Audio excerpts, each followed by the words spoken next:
You're listening to Beyond the Plate with Andrew Kaplan. This sounds so weird. You're listening to Beyond the Plate with Cappy.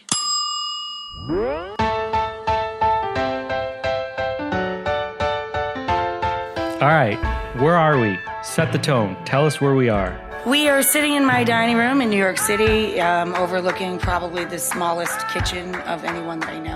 And I'm sitting in my chair where I write and type everything if I'm working out in New York. Even though I built a really nice desk in my living room, I don't think I've ever sat at it, not once in 11 years. Hey everyone, this is Cappy, and you're listening to Beyond the Plate, a podcast where I sit down in person with the world's culinary elite to explore their journey into the industry and the social impact they have made in their community. Every episode will share inspiring stories of what it means to be in today's bustling hospitality industry. You can find me and keep up to date with this podcast across all social media platforms at On Cappy's Plate. That's ONKAPPYSPLATE. Or go to www.beyondtheplatepodcast.com. Please do us a favor and rate, review, and subscribe to this podcast on your preferred listening site of choice. For this episode, I sat down with author, daytime host, and philanthropist Rachael Ray. Ray is the host of syndicated daytime television show Rachael Ray, has had multiple shows on the Food Network, authored 22 cookbooks, is the founder and editorial director of her own magazine, Rachael Ray Everyday, and the creator of her own line of cookware, cutlery, kitchen tools, signature food ingredients, and more. In 2008, she created a line of pet food called Nutrish, from which she has donated $16 million to help support animals in need. In 2007, she launched Yummo, a cooking and kids nonprofit organization that empowers kids and their families to develop healthier relationships with food and cooking. She most recently partnered with a Legacy Classic and Craftmaster Furniture to channel her passion and aesthetic vision for design and interiors into the home furnishings category with the introduction of the Rachael Ray Home Collection. Full disclosure, if you have not listened to episode 0, I currently serve as the Director of Special Projects for the Rachael Ray brand and am the co-founder and director of her cooking and kids charity called Yummo. In this episode, Rachael shares stories about people like Kathy Griffin, Tom Jones, Oprah Winfrey, Howard Stern, Craig Ferguson, Michelle Obama, and more. She talks about industry pros like Danny Meyer, Chef Scott Conan, Chef Daniel Rose of Le Cuckoo, and my mother. About Rachael Ray's philanthropy, I will say this: she is one of the most generous and giving people in the business.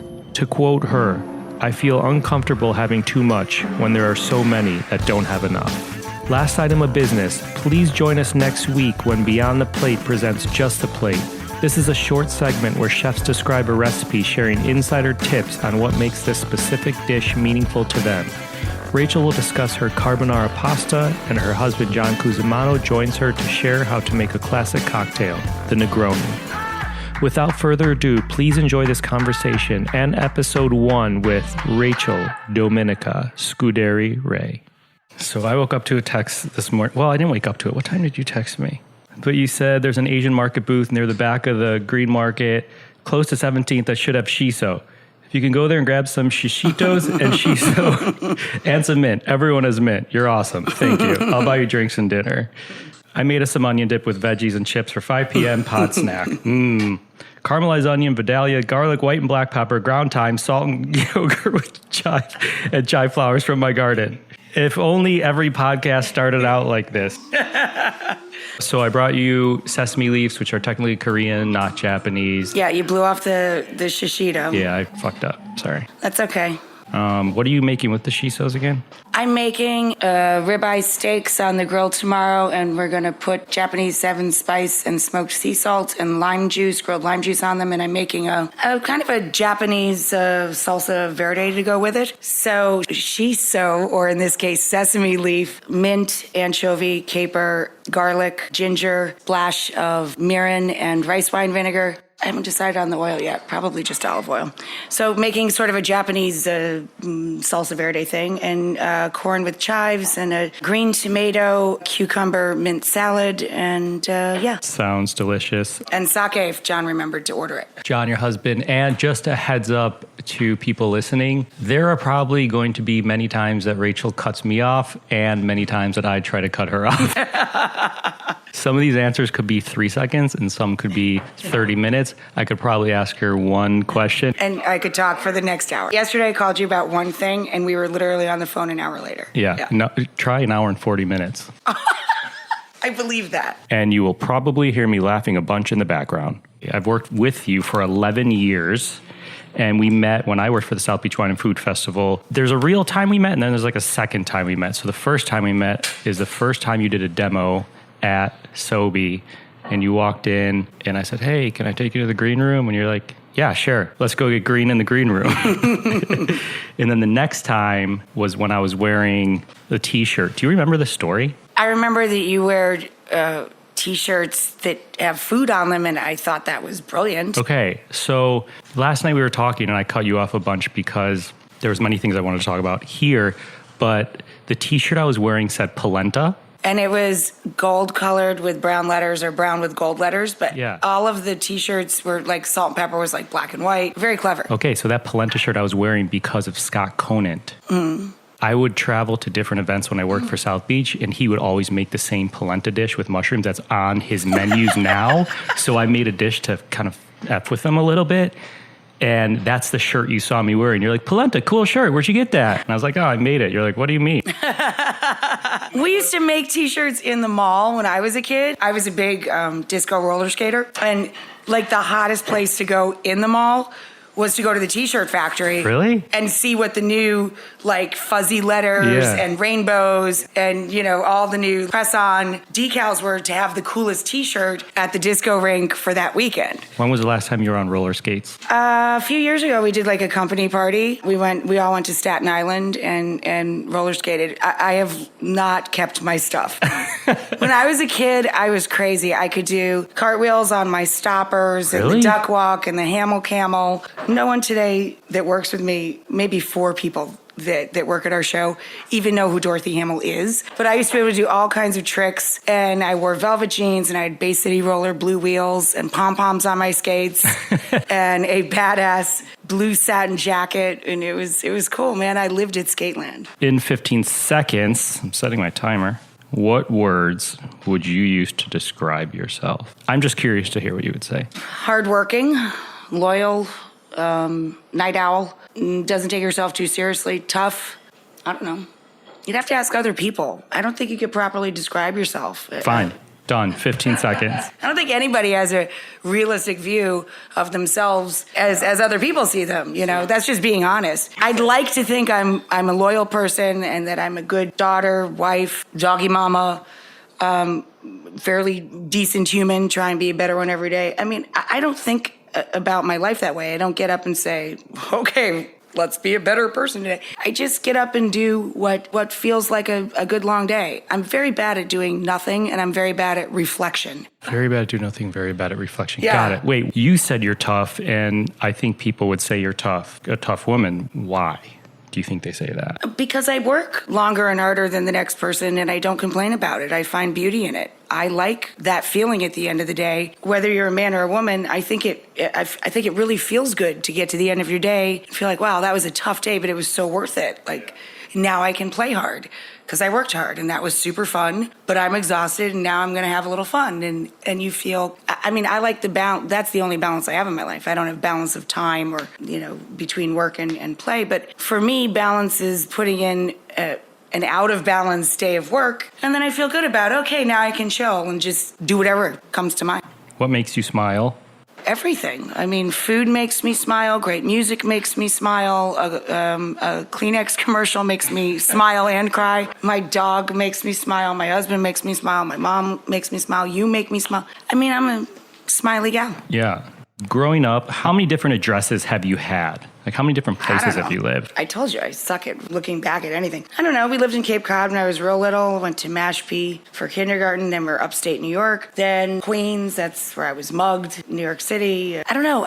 I am not a person that looks back. I don't even know what week it is or year it is sometimes. You know, if I have to literally write down the date, I struggle. I'll be at the doctor and they'll be like, what's the date today? I'm like, Seriously, because that's not how I get out of bed. I look at the day ahead the night before, and 90% of it, I love what I do. So I'm a kind of a perpetual motion kind of a person. What have you learned in your... Are you going on a 12-year anniversary with John? Everything is 12. The show is 12. The dog is 12. The marriage is 12. But I've been with John for, 17 years, 16 years. What have you learned in your almost 12 years of marriage? Marry somebody you like, John and I are very volatile people.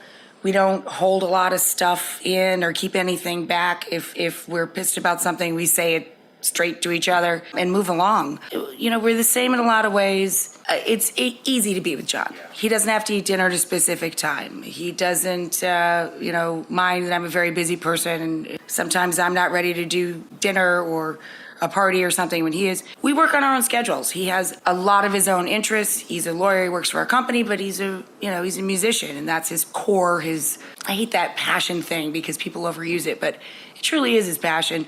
He loves his music. He's always off doing his own thing. We both love great food. We both love dogs and animals.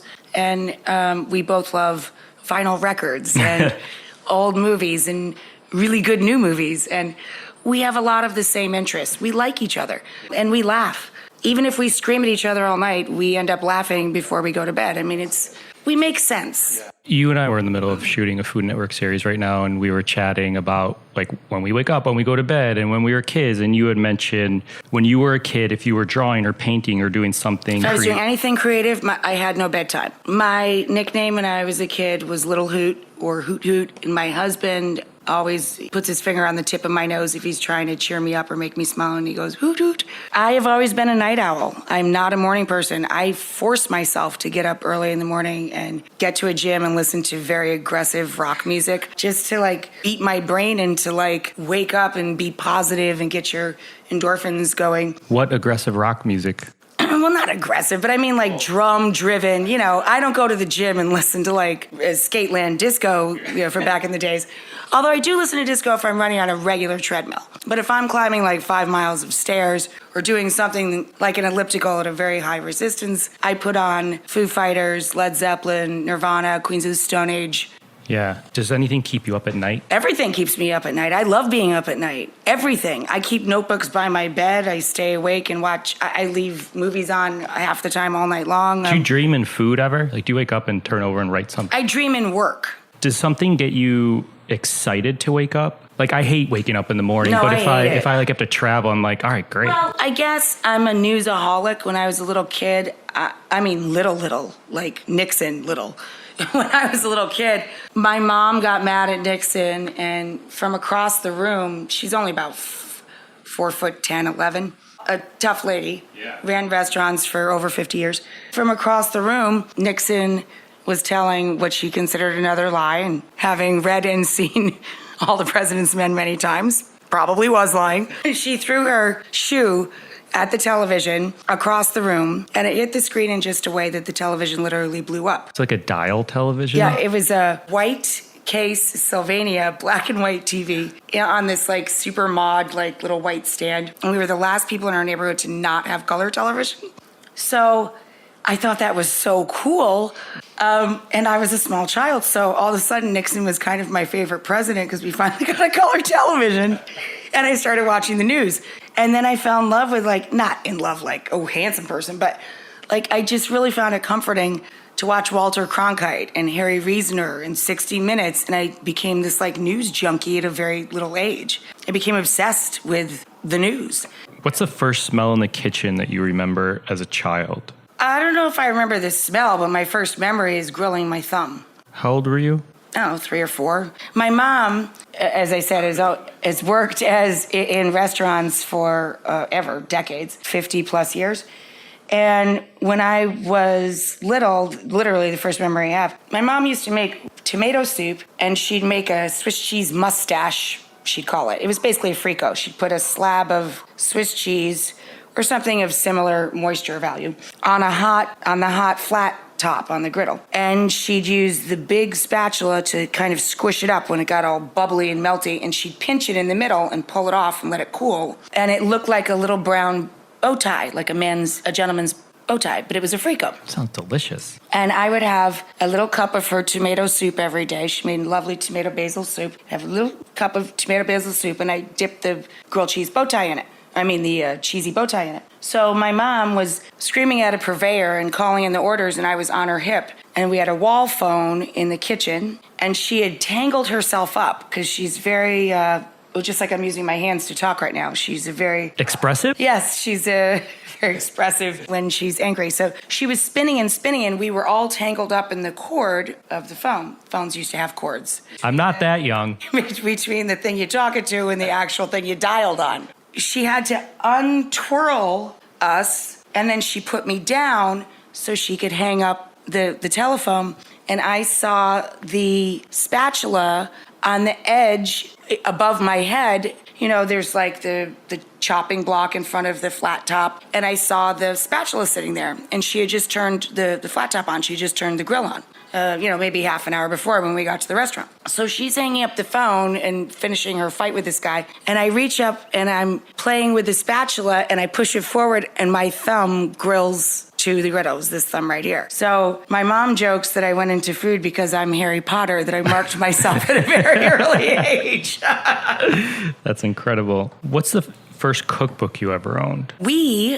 My mom loves cookbooks. Our favorites, my mom and I were always together in the kitchen, as was my grandpa when he was still here. And my mom was the first of 10 children. She was always in the kitchen, too. Our cookbooks that are our go-tos and are still my favorite cookbooks are Julia Child, Marcella Hazan, of course, and Jacques Pepin. And the Galloping Gourmet, Graham Kerr. What's the last cookbook that you read or flipped through that you loved? Not your own. Oh, no, I buy tons of them. I don't even know what the answer to that is. I love the Zahav book. I don't know if I bought that or I think Michael just gave it to me. I think I bought it and then he gave me a copy as well. But I buy food magazines and cookbooks from all over the world and in languages I don't speak. In fact, I kind of prefer them in languages I don't speak because I have to figure it out by looking at it and trying to see if there's a word I can pick up. Yeah, I studied French for several years, but I'm not fluent. I studied Italian for several years. I'm not fluent. I'm terrible at Spanish, although it's all related, so I don't know why. But I can get clues, and I kind of like buying things in languages I don't know so that I can piece it together and play around with it. It's fun. Can you give me a snapshot of your career, like quick snapshot up until Food Network time? Not really. I grew up working in restaurants, then I worked in gourmet markets, then I got mugged, then I had to leave New York and I moved back to the country. And I started all over. And when I could do the job that I left in New York, I started working at a little market. And I started teaching 30-minute meals because my boss had confidence in me and my food. Upstate. Yep, even though I wasn't a proper chef. And that got me on the news, and the local news made a 30-minute meal segment. And then I guess the craziest part, other than if I hadn't moved back to the country, I was doing really well in New York. I worked for Macy's Marketplace back in its heyday, and of course, Agatha and Valentina, my sweet friends Joe and Agatella. I loved my life. I was making what I thought was a fortune. And what was that? Joe was very generous, and he gave me bonuses and stuff, so probably over $100,000. I don't know. I don't care about money any more than I care about dates, but it was a lot of money to me, and it was a long time ago. But, I went to work, before dawn, and I go home when they went home at like 11, 12 at night. In fact, the night I got mugged, they had driven me home. Really? Mm-hmm. So they drove you home, dropped you off, drove away. And they saw me go inside the front door, and the kids were waiting, and one kid stayed outside once I went in the first door, and the second kid came in behind me, stuck a gun in my back. Jesus. And I sprayed him with mace. Really? Or whatever it was, pepper spray, whatever the thing is that all women kept on their subway token thing that looked like the Pentagon. We had like a 10 token subway holder, like every person had it. And every woman had this like pepper spray thing, right? At least every girl I knew. I don't know this part of the story. So I sprayed the kid, and he came back a week later and beat me up. Yeah, that's when I quit. And I'm like, I got to go back to the country. I'm not good here. This is like, okay, 2 strikes, 3, I'm going to be dead, not out. But because I went back to the country, I eventually got the job at Cow and Lobel and eventually did 30-minute meals. And then a friend of mine called from the local NPR, the public radio station. He said he had a show called Vox Pop, Joe, and he said, Rach, I got a problem. my guest canceled and his show was going to start in like 45 minutes. He's like, can you come over and cook on the radio? Because I was teaching 30-minute meals in our market to sell more groceries because nobody was buying groceries. So I decided to do a poll and I asked my customers why they were not buying our groceries. And they said, because I don't know how to cook. So I started teaching 30-minute meals. This was in the 90s? Yeah, early 90s. And so Joe says, well, come on over and cook one of your 30-minute meals. In our studio, I said, dude, I hate to break it to you, but you're on the radio, man. Nobody can see food on the radio. He's like, who cares? Come on over. I said, do you also know about like fire codes and, laws attached to them and stuff? You're not allowed to cook in a radio sound booth, I'm pretty sure. He's like, please, I'm desperate. So I literally brought a hot plate and a pan and pulled the groceries from the store and wrote them down and cashed them out to publicity. Drove over to the radio station in my pickup truck and made 30-minute jambalaya, I called it. Similar to jambalaya, but you have to go to 30 minutes, so it's not going to be like I have a father-in-law who lives in Tulsa and has a pickup truck. What kind of pickup truck did you drive? I had a Ford, cheapest on the lot that had decent sound system. Of course. A Ford pickup truck. I still love Ford. Ford's a great company. Ford is the only American car company that I was so proud of during that whole, economic cave-in. They didn't ask for a government bailout. And the great-great-grandson of Henry Ford himself took $1 salary and kept that company going, retooled their cars to be energy efficient and green and run on partial, electric and all that. I love that all of my life until fairly recently, I drove and chose Ford. Do you ever have a craving to have a pickup truck for fun anymore?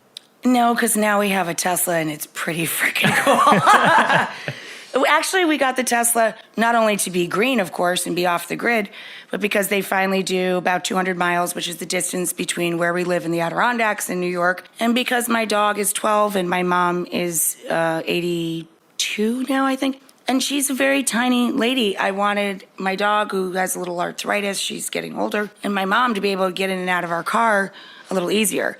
We have the kind of SUV, four-wheel thing that Tesla makes. I mean, it's great to be off the grid, but I truly do live. I'm one of the few people, maybe, we get picked on a lot in movies and in television, people that drive SUVs.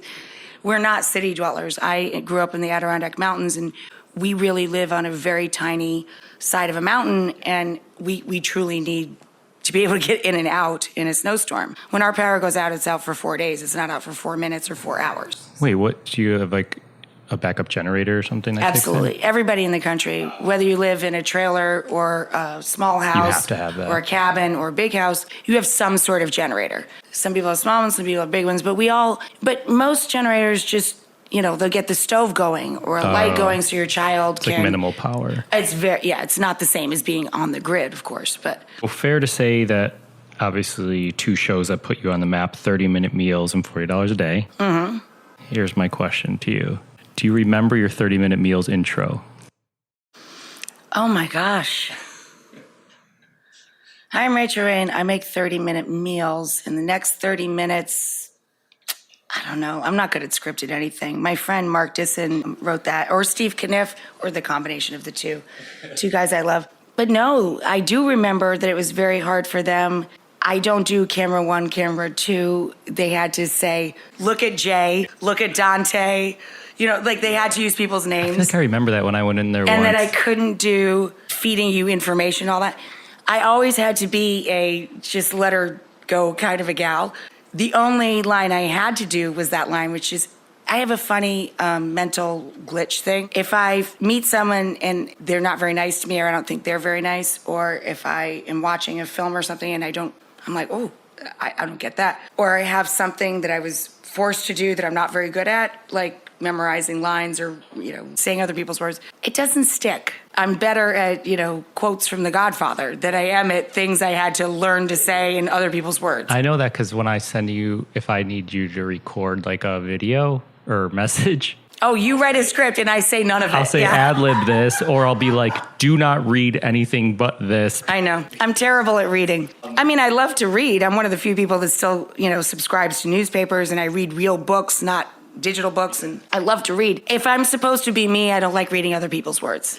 Okay, I just want to rattle off some names. You and I started to talk about the past few days, but I cut you off because I wanted to save the story, and I just want to hear the story or what they mean to you. First one is the Wegman family. When I was working, when I went back upstate, I had to wait for a year to get the job that I wanted, which was being a buyer at Callan Bell. I had been running the fresh food side of Macy's Marketplace, which was amazing back in the day. It was like Harrods, it was a big, giant food hall. But as I said, after I got mugged, I moved back to the country. So I had to wait a long time because the only gourmet market upstate had a very small staff, and they were very happy with their buyer. That buyer got married and moved to Canada, which opened up the job for me. So my boss and I became really good friends. We're friends to this day. Donna Carnival. We've been friends for, 25 plus years. And we really had fun running this business. And we were both the kind of women that don't like to come up with the plan, and we have the best plan. We're both people that just love the process of learning and investigating and going out into the world and trying to be a forerunner rather than, a follower. There are no real gourmet food stores anymore. Here in like large, giant cities, you have them. But what I'm proud of is like the things that we did in a place like Albany is we made it cool for people in the country to make the grocery stores jealous enough to start carrying mozzarella and pesto and like things that they thought were so exotic, 20 years ago. That also eventually led to us going out of business, of course, because all the grocery stores started carrying all that. But the most brilliant group of people I think Donna and I ever went on when we did these little adventures, these investigations into how to be better, smarter food professionals, we went on a lot of pilgrimages. The one that probably made the biggest mark on both of us, I think we'd agree, was Wegmans. We went to DeWitt, out near Syracuse, New York, and Price Chopper at the time, the company where I used to teach 30-minute meals, actually, in the stores to sell more groceries for them after Callan Bell closed. During its time and then after it was gone. The Wegman family wouldn't open in our part of the state because they felt that Price Chopper was too saturated there, so they stayed out. They're in the, the western part of New York State. We drove out there to this DeWitt store, which was their, kind of their crown jewel at the time. Probably still is. It was just, I don't even know how to explain it. It was overwhelming how much we learned. This family... Did you just go to, investigate, or did you wind up talking to people? Oh, we talked to the entire family. Not only is it family, great-grandfather, grandfather, father, son, all of the women and men in this family vested. But more importantly to us, they treated their employees with the utmost respect and treated them like family and wanted more than anything to educate them. That was the core of their philosophy as a business, was to educate their staff first and then their community. And that was the core of their business. And they also made fun, give people a space to enjoy everything we're doing. I don't even know where to begin about how brilliant this was. This place was packed at dinner hour. It was more popular than any restaurant around. Did they have cafes in the grocery store back then? They had beer, wine, bars. You could get food from anywhere in the store. And they had like a player piano or live music. They had cooking classes, lectures, book signings. They had whole displays where they gave you for free the recipe card and made a display of the primary ingredients. You could pick the recipe card, buy the ingredients, and leave. If you went to any specialty counter, every single person, the cheese man or woman, had been on Wegman's dime, taken on the buying trip with the buyer. The manager of that station that would train all the people that would work there went with the buyer to Spain, France, Italy, tasted cheeses. God. I'm not kidding. This is in the 90s. This is like the Jewel of Chicago. This is Publix in Miami. This is Ralph's in LA. These people are brilliant. This is like a grocery store. I haven't even gotten like to that. like the best part of it. And if you worked at the seafood counter, you went to Boston and all up and down the New England seaboard. You saw where your seafood was coming from. They trained people and they spent a lot of money on them, going all over the world and being the best educated people in their departments, okay? But here's the brilliant part. They put all of the storage in retail. You make dollars per square foot. So the problem we always had at Callan Bell in Albany was almost half and a hair more of our footprint was dedicated to storage and production. Only 48% or so of our footprint we could sell and make money on. That's stupid math, right? So what was brilliant about Wegmans was they made everything a show. As much as they could put on a retail selling space, they did. And here's the super brilliant part. All of the storage for dry goods, pantry, the grocery store product, they built on top of the aisle. So here's your aisle, right? It's like 10 or 12 feet high. All of the storage of that product when it comes in goes to a loading dock that's like outdoors with like a hanger, comes in on the little, whatever, the forklift drivey things, right? The Lego looking stuff. And it's delivered on above the shelves where they put it. So you're even saving money when they're stocking it because it's stored above where you need it. It's brilliant. They even had the plumbing and the AC, like all of everything went up and out. Everything was built vertically and then out. It is so brilliant, and it has stayed with me. I haven't been into a DeWitt's in, 15 years. I haven't been into a Wegmans in a very long time. When we go to QVC, we stop at Wegmans, but that particular unit. But everything I learned there was just like, respect people, make them respect themselves and the job and you as much as you respect them. It's got to be a reciprocal thing. You have to choose wisely. You can't, and my mama and Wegmans and Donna, we all agree on our management philosophy. The second a young person told me something was not their job was the second I took their job, did their job, fired them, did it and hired somebody else to try somebody else at it. If you don't have self-respect and you don't respect the work you're doing, I can't respect you and I can't teach you. If you come in and tell me you can't do that, you're right, you can't leave. And that's why I say people think I'm tough. I don't feel that that's tough. I think that's having self-respect and demanding that of people I want to work with. Yeah, someone who says that's not my job, like, get the hell You're right, out. it's not. And I hate to say this because it makes me a really bad person, but there must be a statute of limitations and I probably can't get sued for it now. But I actually did discriminate after a while against CIA students. Sorry. Because they were always telling me if I said clean out the walk-in or rotate this or rotate that, or can you help bring in this load from wherever, they were always telling me that was not their job. And I found that the Johnson & Wales and SCCC, Schenectady County Community College culinary students, were more grateful and more creative, quite frankly. They thought outside the box. They didn't come in with attitude. They just came in ready to work, and they were psyched that they beat out somebody from the CIA for the job. We've talked about that. I am a CIA graduate, but with that said, when I went on my internship, I worked at the Four Seasons in Los Angeles. After a few weeks, some of the staff were like, "Oh, where are you interning from?" And I said CIA, and I'm kind of a quieter person, as you know, and they would say, "What? You're from CIA? Like, you don't seem like a CIA student." Right, because they have tude. There's plenty that are amazing. There's plenty that are great. How much do I love Ann Burrell? Come on, AB, top female rocker. Come on. How much do I love you? But I'm just saying, because we were so close in proximity to Hyde Park, of course, it was easy for them. Like, they wanted to be someplace close, and they thought it was going to be this cake job because it's a gourmet market. It's not some bustling, big restaurant. And I'm like, are you kidding me, man? I come to work at 4:30, 4:45 every morning. I'm lucky if I'm home by 8 or 9 at night. This ain't no princess walk, cupcake. Go back to your pastry class. You told me you had a good Danny Meyer story. I love Danny Meyer so much. He is always, a lot of people in restaurants are very generous to me. And then there's a few people that are very, what is she doing here? Because I went to the Culinary Institute of Work and my mom had grown up in restaurants. I did not go to the CIA. I'm not a pedigree puppy. I don't have my papers. And a lot of people they're polite or they'll send over a dessert or something. They're not truly kind or interested in your thoughts and actions. Danny not only has gentrified the neighborhoods that I've lived in Manhattan for, over 20 years now, between when John and I were a little bit, 10 blocks north of here and now. He's brought back the glory of my neighborhoods in New York, but he is a genuinely humble and lovely, he's so down to earth. And I just love that people that get that much success, that there's a few of them that truly deserve it and that stay that humble.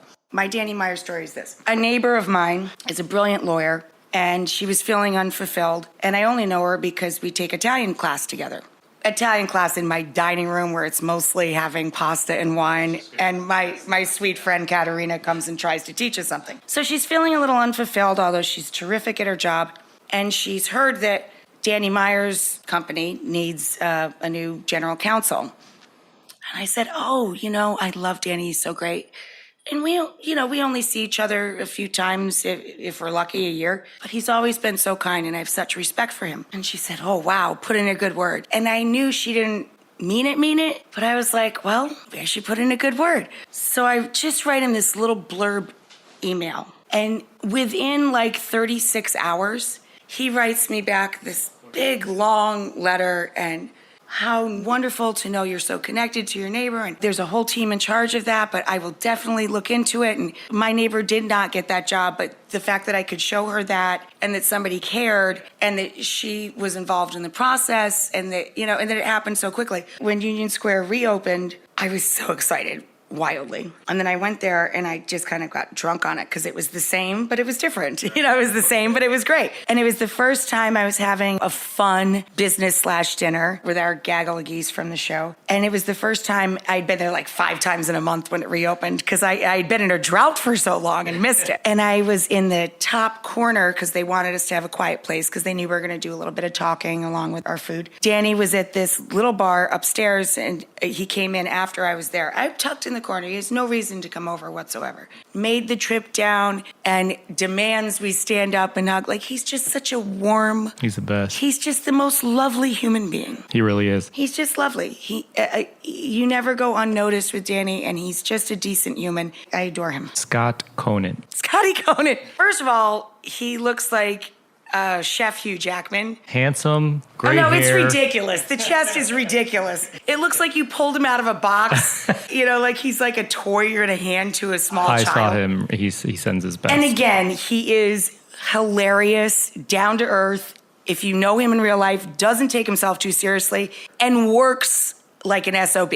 This is a guy always has food on his jacket. He's not like a stand and look at things or show up once a year. Whenever I go to one of his new places or a place that's, not so new, you're very likely to see Scott. Scott works. By the way, the restaurant we're going to tonight is across the street from his new place. That's another one we said we're going to check out, yes. But that's what I mean. Like, he's there. He's present. I was so delighted when he got this car company ad, and he made himself into the biggest jackass in the universe on this commercial. I called him up and I said, and I told him in person to his face, I said, I hope you got the biggest paycheck in the universe because you are so not that douche. In the commercial, Scott's like, I had my first yada yada chef job when I was 21 or when I was still in the womb.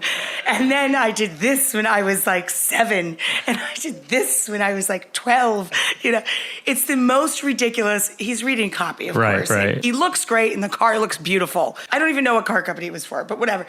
And basically the commercial is, I'm still me and I still have friends. And he's picking up food and like 4 or 5 people. And he'd go back and he's breaking bread at his real kitchen. And I'm just like, dude, seriously? It was just so not him. I had to make fun of him. I'm like, oh, thank you for still coming here, Scott. I'm so glad you still want to know me. I had to razz him because it's so... Of course. He's awesome. He really is a very cool guy, but he would never go around and tell people, did you know when I was 2? Right. I learned to chiffonade with a plastic knife when I was 3. What's the last dish or meal that stopped you in your tracks? Not your own, not one that you made. We have so many great nights. Where have we gone recently? Where's the last place I went? Le Cuckoo, but I feel like you've been so much. Le Cuckoo is the bomb, man. They just did they well are at the James just amazing. The rabbit 3 ways. Oh my God. So Tom, this is totally tangential. So Le Cuckoo blew me away. Yeah. And it's not anything I would do at home. I don't have the patience. Chef Rose is just such a cool dude. And the first night I went to Le Cuckoo, I wanted to have the rabbit 3 ways because I had read so much about it and it was amazing and I love rabbit. And I brought Kathy Griffin with me, who's my dear friend, and she's hilarious, but she's the world's most picky eater. And she called Chef Rose to the table and asked him if he would make her a well-done burger and put a slab of foie gras on it. This is a chef that has an incredible restaurant in New York and that has 2 restaurants in Paris. But he's so cool. He was wearing a black T-shirt. He said, I put on my best black clean T-shirt for you. I said, what's your art? And he has 1 tattoo, and he's like, oh, I call this bad judgment. He was hilarious. So I call him over and I said, yeah, man, I can't wait to try the rabbit and anything you want to send out. Before that, my husband really wants lamb, and that's cool. Kathy is a bit of a picky eater. Kathy, you ask him because I won't. So Kathy rolls with her whole demand list. He said, I've never made a hamburger in my life, but all right. He goes in the kitchen, grinds meat, makes burgers, puts a slab of foie gras and a burnt-to-death burger, which she loves, brings it to the table, makes 5 pounds of duck fat fries, has his entire kitchen staff eating the fries, and gives her a trough of them. It gives her everything she wants, and with the burnt burger, with the foie gras, he brings over 5 different sauces. He makes her 5 different sauces in little copper pots. He turned it into theater art for the entire restaurant. Loved it. It was amazing. Everybody in the dining room loved it, the spectacle of it. And then she wanted a double portion of chocolate mousse, she says. But I don't be cheap with the cream. So he puts the entire portion for the entire restaurant for the night in front of her, stands next to the table, and takes a frozen giant metal bowl and whips her cream at the table. Dude, it was like going to the best Broadway show and the best French meal I have ever had in America. And, honestly, every time I go there, I've been like 6 times now, and I've given gift certificates to every person I know to force them to go. It is so much better than the first time I went to Paris. It makes me want to go to Paris again, because when I went to Paris, I ended up crying most of the time. It is the most fabulous French experience I've ever had in my life, and it's right here a few minutes from my house. And then the next day, to thank him, I said, next time you have to choke down a well-done burger, this should help. It was a case of PBR's Pabst Blue Ribbons. Which he probably loved because he's from Chicago. I know, he's from Chicago. PBR's in the can, of course, on ice, and a giant man bouquet of herbs, vegetables, and white roses, because his name is Rose. Anyway, I was trying to remember why I was telling you that. I was asking the last dish or meal that stopped you in your tracks. That's the restaurant that, kills me. I've seen you nervous twice.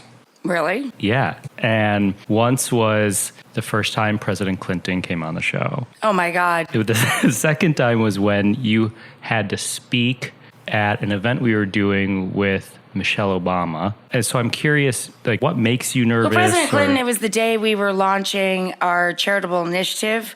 My mother did a hair flip when he came into the room. My mom has only come to I remember the story I was going to tell you. My mom came into the room and did a hair flip, and I've never seen my mom that impressed by any person. President Clinton is he's like a tractor beam of a person. He speaks to you and he looks right through you. It's crazy. And I was launching a charitable initiative that now has given away millions of dollars years later. I didn't think I'd make millions of dollars in my entire lifetime. So, that's why I was nervous. My life was changing. Who am I to launch an initiative? I'm a waitress from upstate New York. I'm a little kid from the country who grew up working in restaurants and wearing work boots, driving a pickup truck, and, I own 5 black T-shirts and pants. I don't even own a dress. I hated wearing dresses as a child because it always meant a funeral or first day of school. Both of those things suck. Yep. Of course I was nervous. And Michelle, I have so much respect for, and she's one of the greatest orators of our time. Her husband's terrific too.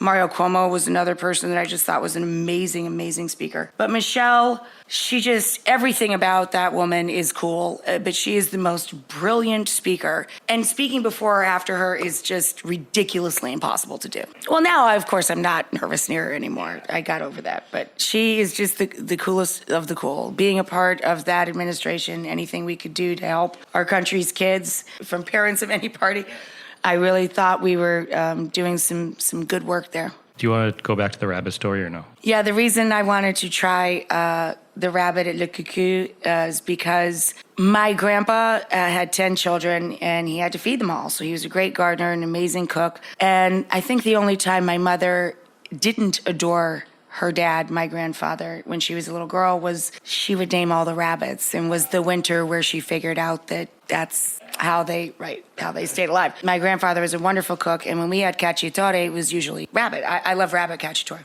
My first crush in life, and the only thing I would put a dress on other than the first day of school and a funeral, was the Tom Jones show. When the Tom Jones show was on, I put a dress on because I was convinced that Tom Jones could see me through the television. I feel like you're cheating right now because I had a question about that. I was in love at 3 years old. Tom Jones is still my number one crush on the planet Earth. And when he did our show for the first time, I couldn't even look at him. Talk about nervous. like the sweat was just pouring everywhere. And the first time I saw him in Las Vegas, my mom and my sister took me as my, what do they call the girls' stag night? Like girls' night before I got married. My sister and my mom took me like to... bachelorette type thing? Yeah, it took me to see Tom Jones. And we got backstage somehow to say hello. And there's a picture of me holding Tom, and I won't show anybody the picture because I was so covered in sweat, boob sweat, arm sweat. Like my entire dress is just soaked with sweat. It's so disgusting. I can't believe he put his arm around me. But then years later, he was on our talk show. I still couldn't look at him.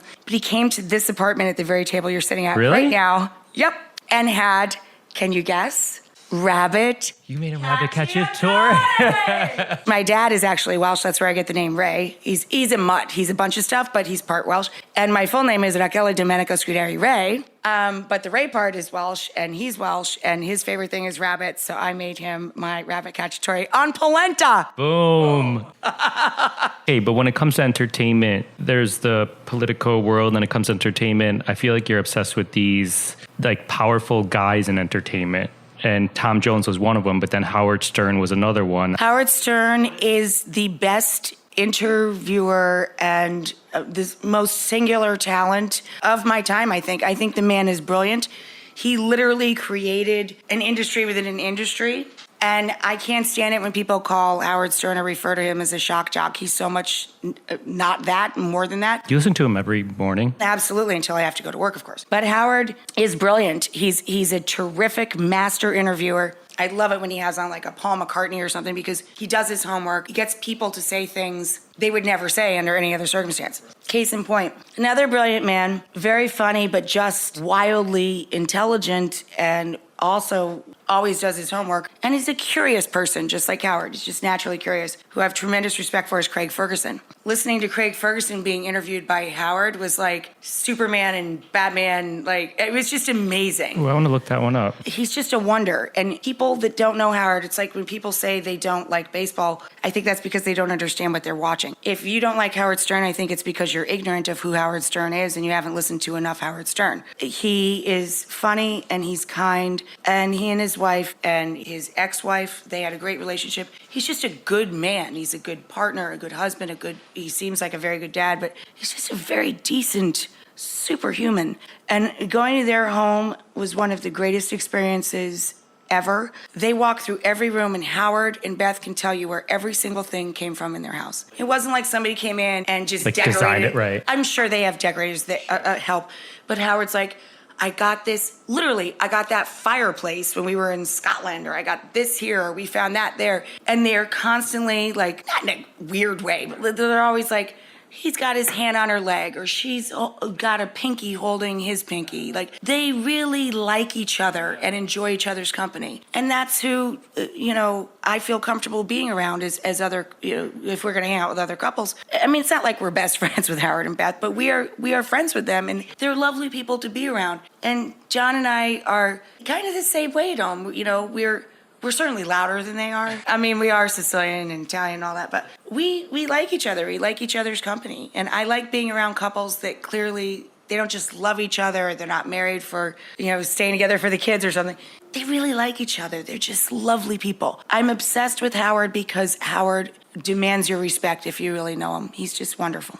Okay, so a big part of this podcast is about social impact and giving back, because I think people in the culinary community are so compassionate and generous. But I feel like you do a ton of that, which I think millions of people know. But one thing I think the general public may not know is how generous you truly are. So aside from sending my mom flowers on her birthday every year. Well, our moms have the same birthday, and your mom does send me her rugla. So. True. You may hate this. Good setup there, huh? I feel like you're a softie, but also very compassionate. Hi, Isabel. Hi. Isabel just woke up, and it's evening time, and she's like, where's my snack?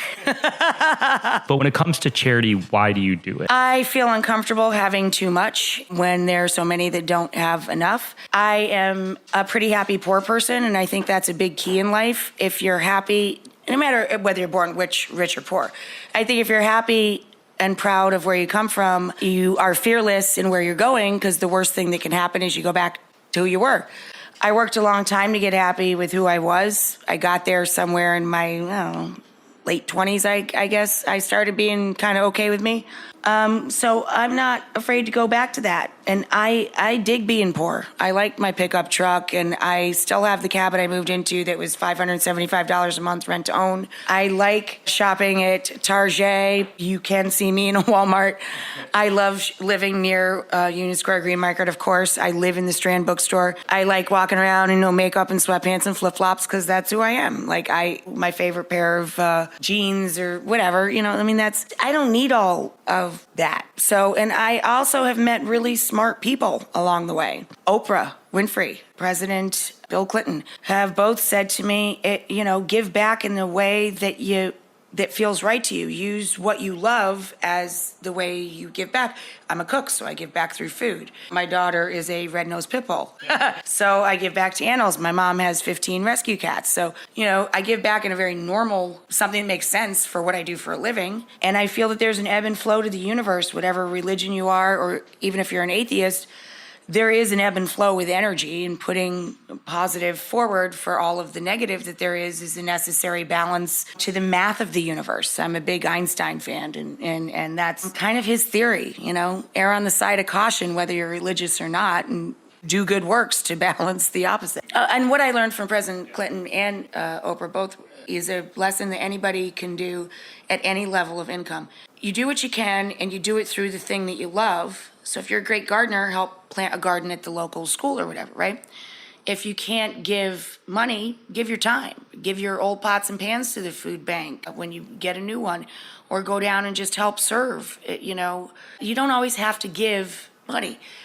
But if you are a business person, why not make a business plan that includes an avenue for revenue for what it is you want to fund? That's what we did with Yummo, is a portion of our proceeds from all of our pots and pans and creating things that we like, that people are going to buy, use that to fund instead of just throwing big fundraisers and parties. And then that was the brainchild and the seed that was planted for the dog and cat and all animal rescue fund. If you're good at business and you're lucky enough to start a business in this country, which that's what I love about an American passport, knock on wood, is you still can, make that part of your plan. Make it part of the business plan. Make products you love and use that to fund and drive your give. If you had not been discovered as a potential TV cook and personality, what do you think you'd be doing? I'd still be working in food. I'd just be making people happy. I might own a diner. I might Think you'd be upstate? Oh, I definitely probably be a mix. I really like a mix. I like being in the country, and I like being in the city. I used to think of the city as a snow globe when I was a little kid, because we'd only come at Christmas, and we get to see one show. My mother would save all year. Got to go to F.A.O. Schwartz, the old one. They had 5 floors. Had a boys and girls hair salon on the 5th floor, and you could have a cup of tea or cocoa, and they'd do your hair, and then you go and play with every toy on 5 floors. Play with everything. And we'd pick one toy, we'd go to one show, and we'd go to the Nutcracker at the Met, we'd see the ballet, and we'd see one Broadway show, and we'd go for one carriage ride, and we'd eat one dinner at Mama Leone's, and we'd buy one toy.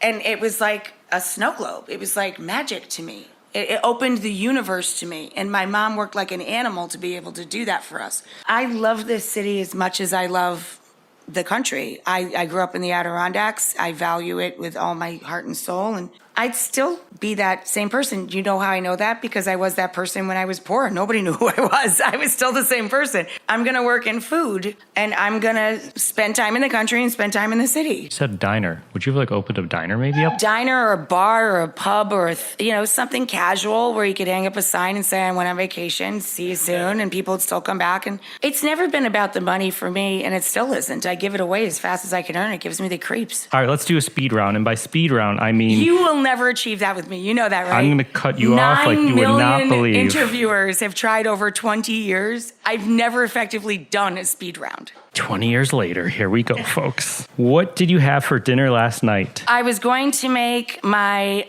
black ragu and calamari spaghetti. You and I talked for 2 hours. My husband got cranky and ordered Indian takeout, which I really wasn't in the mood for because I was hot. So I ate 3 bites of it and went to bed. So pretty much nothing. Name an ingredient you can't stand to see on a restaurant menu.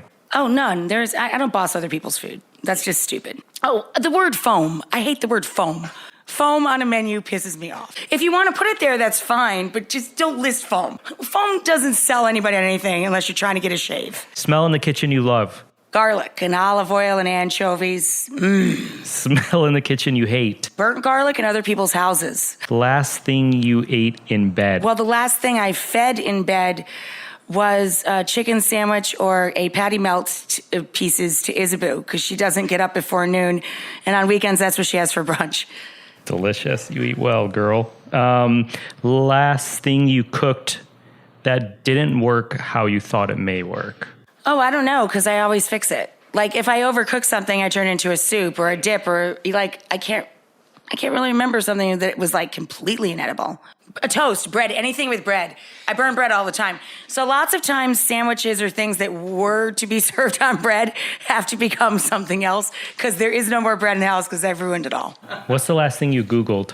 I don't know. I can look in my phone and tell you, though. Yeah, tell me. Sure. We're playing a game right now where people have to cook cuisines that I don't know a lot about. So the last thing I Googled was Filipino cuisine. I was trying to study Filipino cuisine. Austin or Montreal? Austin. Because Montreal has just done something horrible, even though it's my favorite and my baby Paris and has been my alt to France my whole life. My dog is 12 years old. For 11 of her 12 years, she has been a traveler and visitor that is not only regarded in Montreal, but so loved that the hotel that we stay at there made her a bed with her name on it, a giant, like 4-foot expensive bed with her name on it. And when I check in, they don't care where I am. They're like, where's Isabeau? The customs people, when we land, they get down on her face and she kisses their face all over. They have recently outlawed pit bulls in Montreal. They will potentially take her, confiscate her, so I can no longer take my dog to Montreal. So that's an easy one. It would have been neck and neck a few weeks ago. But until we get the mayor of Montreal to reverse that or Trudeau to make a phone call, I probably will not be going there. Best gift to give someone or that you've given someone under $20. Your time and a meal. That's sweet. And you can leave the dish if you really want to be super over the top. What actress would you want to play Rachael Dominica Scuderi Ray in a movie? None. My voice is too annoying and clearly singular. What would you want people to say about the career of Rachael Ray, your legacy? Legacy is such a creepy word. It's like when people say, how'd you build your empire? It's like, what am I, Darth Vader? I don't know, man, that the world was a little bit better because I was here. You know, we helped out some kids. We helped out school food. We fed animals. We cared for our neighbor, and we got some families and young people into the kitchen and valuing their lives a little bit more and not waiting for weekends or days off or summer or retirement to live a little, you know, that they had a little fun because they hung out with us or they knew us. See how I say us? I can't do anything about me. It's so weird. Well, thank you. You know I'd go to battle for you, and I truly believe you've been instrumental. There's other people, but you were early on instrumental in getting people into the kitchen and really changing how food in the kitchen were viewed. Thank you. I mean, people ask me all the time because they think it's going to be controversial, you know, my answer about all the meal kits and stuff today. I'm like, look, man, I think you should just learn how to cook because it's not daunting. But if you don't know how to cook and that gets you cooking, go ahead and pay them a little extra money and buy your kits. But use it as a stepping stone would be, you know, my thought. Because pretty soon you'll be the boss of that and you can cook more for less money if you get out of that program. But if that's the program you use to get you in the kitchen, and that's the equivalent of me teaching 30-minute meals 20 years ago, or Food Network even allowing me to be on, not being a chef, just telling people, here's how you collect stuff from the fridge.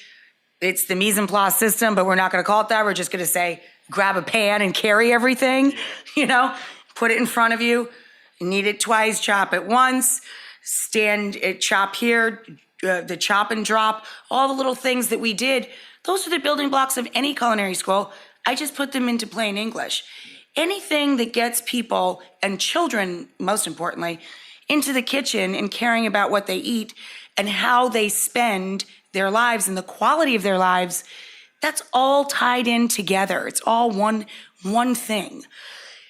If I was a little part of that, cool, great. But I'm really thrilled that people are so into all sorts of different diets now and caring about what they eat and how they eat. And I'm thrilled for HelloFresh and Blue Apron and whoever if it gets people cooking. I think they should wean themselves eventually when they're in charge of it just because they don't need that step anymore. But if we were one of those steps, I think that's like the new step, you know? But if we were one of those steps, cool, great. Thank you. Thank you. Quote, if you're happy and proud of where you come from, you are fearless in where you're going, because the worst thing that can happen is you go back to who you were. Thanks again to Rachael Ray. Find her and her brand at www.rachaelray.com. Don't forget to tune in next week when Beyond the Plate presents Just the Plate, a short segment where Rachael will break down her carbonara pasta. You can find me and keep up to date with this podcast across all social media platforms at On Cappy's Plate or go to www.beyondtheplatepodcast.com. This episode was produced by myself, along with Ian Cohen, Joel Yeaton, aka The Wizard, and Sean Petrosian. Thank you all. Music is provided by Goldford. Find him at iGoldford. Please rate, review, and subscribe to this podcast on your preferred listening site of choice. And to my fellow DHS warriors, thank you for inspiring me to do this podcast. Check out their podcast, And the Writer Is, with Ross Golan, and The Art of Wrestling with Colt Cabana. Thank you for listening to Beyond the Plate. I'm Cappy, and remember, there are never too many cooks in the kitchen.